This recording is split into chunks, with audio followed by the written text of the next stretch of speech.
नमस्कार, मैं अम्बे वर्मा और आप देख रहे हैं इंडिया टीवी न्यूज। तो चलिए आगे बढ़ते हैं कुछ खास खबरों की ओर। AIMIM के बिहार प्रदेश अध्यक्ष और अमोर विधानसभा के विधायक अख्तरुल ईमान के निजी आवास में ईद मिलन समारोह किया गया। तो वही विधायक अख्तरुल ईमान के निजी आवास में ईद मिलन समारोह रखा गया। बड़ी संख्या में क्षेत्र के लोग पहुंचे और अमोर विधानसभा के कोचा धामन विधानसभा से बहादुरगंज विधानसभा में बड़ी संख्या में लोग पहुंचकर ईद की मुबारकबाद दी और साथ ही साथ क्षेत्र के लोगों ने उसे माला पहनाकर ईद उल फितर की मुबारकबाद दी।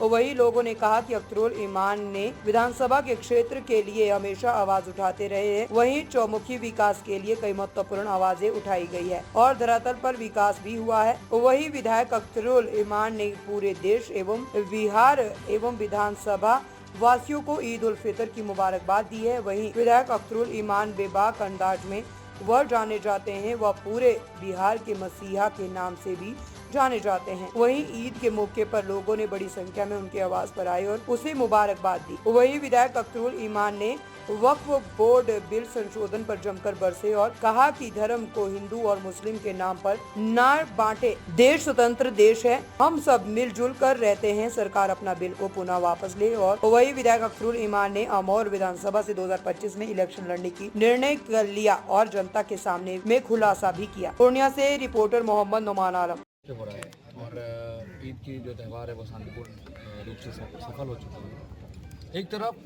पूरे देश में सिर्फ मुसलमानों को ही टारगेट किया। देखो, आज ईद का दिन है।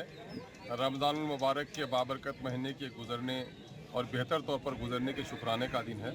कुरान मुक़द्दस की तिलावत करने वाले, रोज़ा रखने वाले, क़याम लैल करने वालों के लिए खुशियों का दिन है। और ईद दरअसल अपने आपस के तमाम तर गम, गुस्से, हसद, कीना, बुग़्ज़, अनाद, है ना, नाराज़गी सबको दफनाकर गले मिलकर एक नई ज़िंदगी का आगाज़ करने का है। हम ऐसे मौके से फिर एक बार लोगों को मुबारकबाद देते हैं और अल्लाह का शुक्र है कि अब तक की खबर के मुताबिक एक दो जगह छोड़कर बाकी जगह पर ईद पुरअमन माहौल में मनाया गया है। और हम अल्लाह से दुआ करते हैं कि इस मुल्क में जो भी पर्व त्यौहार मनाए जाएँ, चाहे वो मुसलमानों के हों या गैर मुसलमानों के हों, पर्व त्यौहार नफ़रत का नहीं, पर्व त्यौहार मोहब्बत का, अमन का पैगाम लेकर आता है। हमको भाईचारगी के साथ इसको मनाना चाहिए।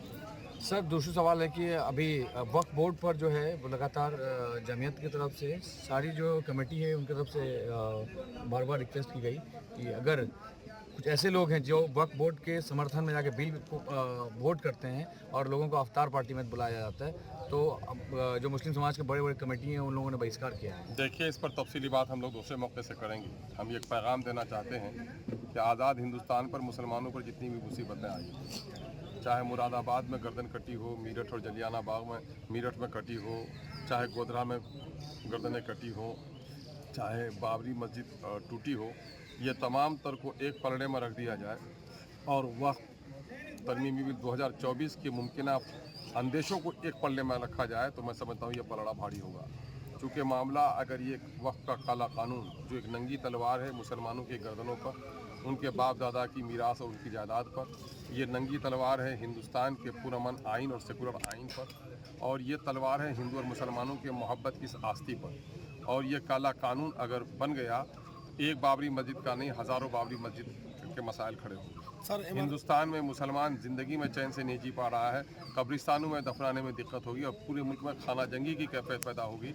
इसलिए एक सेकुलर इंडिया में इस तरह का कानून बन रहा है। मुझे खुशी है कि सिर्फ मुसलमान बेचैन नहीं है, बल्कि इस मुल्क में रहने वाली दूसरी अक़लियतें और इंसाफ पसंद दूसरे सेकुलर लोग भी आज इस बिल की मुखालफत कर रहे हैं। हम उम्मीद करते हैं कि इस बिल को यकीनन है कि पार्लियामेंट में मंजूर न होने दिया जाएगा इंशाअल्लाह। सर, इमारत जो बिहार, उड़ीसा, झारखंड, बंगाल है, कुछ लोग हैं जिसके ऊपर एलिगेशन लग रहे हैं जदयू के लोग इमारत पर हमला किए, तो क्या कहें? अभी देखिए, जदयू के कुछ नेता लोगों का नाम हम लोगों ने भी सुना है, ये तहकीक का मसला है। लेकिन ये है कि अगर हमारे अकाबिरीन ही लड़ जाएं, अब गुलाब से ही अगर बदबू आने लगे तो फिर धतूड़े का क्या होगा। अगर उलमा ही जो कौम को मुत्तहिद करने की बात करते हैं वो आपस में लड़ जाएं, मैं कह रहा हूँ उनका एक दस्तूरुल अमल है।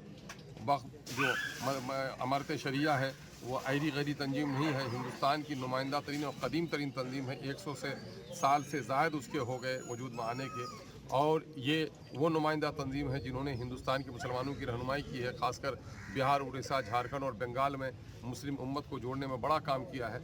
अगर उसमें कुछ इख्तलाफ हैं भी हमारे अकाबरीन को मिल बैठकर उनको तय करना चाहिए। उसके लिए अरबाब हल्ल व अक़्द हैं, उसके लिए मिली तंजीमें हैं, उसके लिए दानिशवरा अमल है। अगर हमारे वो लोग जो लोग अपनी मिली तंजीमों के झगड़ों को हुकूमत तक और थाने तक पहुंचाते हैं, यकीनन है कि मिल्लत को वो तकलीफ पहुंचाते हैं, ये अमल नहीं होना चाहिए। सर, विधानसभा चुनाव के बहुत कम समय रह चुके हैं, ऐसे में अमोर और कोचाधामन दोनों की यहाँ की जनता असमंजस में है कि अब तो लीमार साहब चुनाव कहाँ से लड़ेगा। इलेक्शन असमंजस का अमल ही है। जब तक गिनती नहीं हो जाए, बैलेट गिनकर रिजल्ट नहीं मिल जाए, उस वक्त तक लोगों को असमंजस रहता है। हमने अमोर वैसा में काम किया है और कोचाधामन हमारी पुरानी सरजमीन है। ये लोगों की मोहब्बत है कि कोचाधामन के लोग यहाँ से हमें चाहते हैं कि लड़ें, लेकिन अमोर वैसा की हमारी आवाम, वो मेहरबान आवाम, वो कहती है कि तुमने काम यहाँ किया है तो दाम तुमको यहाँ मिलेगा। अब हैं हमारे लिए मसाइल हैं, आने दीजिए, वक्त आने दीजिए, पार्टी असर नौ ये करेगी। हम लोगों के यहाँ सियासी एतबार से लोग इतने बेदार